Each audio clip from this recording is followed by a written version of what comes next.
Good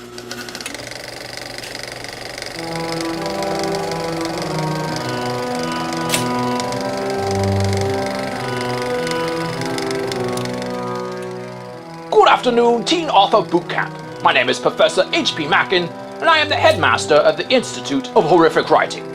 My friend Jonathan Ryan asked me to do a short video for you, since all of you are used to the video games like the Tetrises and the Ataris. So, we are going to do a short instructional video on how to do writing. Doesn't seem to make sense to me, but I'm British, what do I know? Now, when it comes to writing a scary scene, there are 3 common mistakes that most writers make, and we're going to cover them in this video. So you there, put the gum down and pay attention. Good show. Alright, let's crack on then. A typical problem with this generation of horrific writers is the overuse of gore and blood. Here we have a scene of standard violence. Let's see how the writer handles this scenario.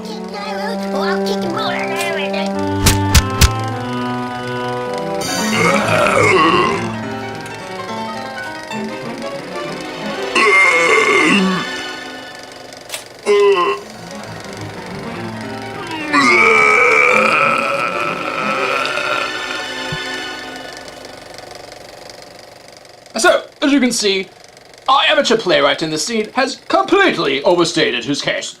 Where a simple bloody nose or relying on the scenery to set the mood, he goes right for the gratuitous violence. And there's no need for such silly nonsense.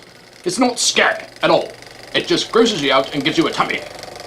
Our next case study involves overwriting. There's nothing more annoying than when an author over-describes a scary scene. Remember, don't make the mistake of saying too much. Keep it short, punchy, and to the point. Don't keep rambling on and on, because no one wants to listen to that. Know what you're talking about and hearing the sound of your own voice. No, but... right, sorry. Keep it short, punchy, and to the point. Let's look at our scenario.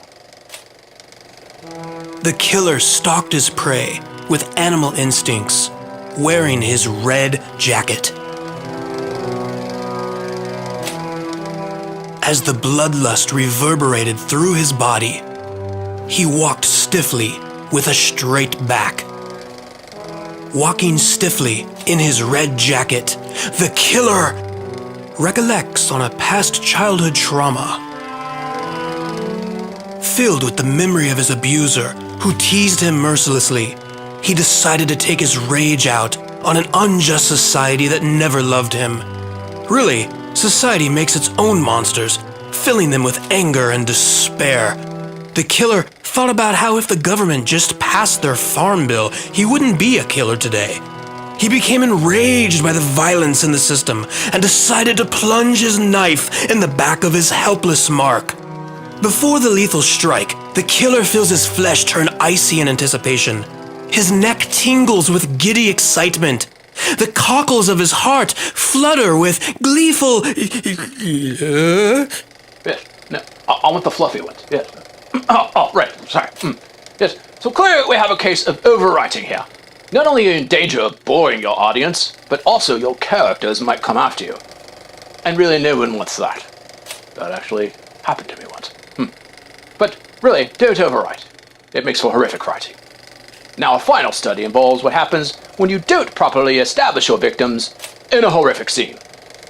Even the horrific death of a perfectly innocent victim is void of any reader's sympathy, if they are not properly written in a way that makes the reader connect with them.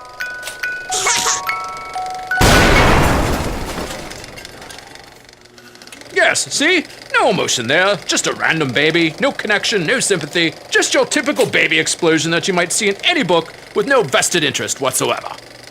And there you have it. Hopefully this has been an education for all you young budding writers out there. Don't be silly and make silly mistakes. Silly is not scary. If you avoid those things that we've talked about today, your readers will thank you and they will pee in their pants. I am H.P. Mackin, professor and headmaster at the Institute of Horrific Writing.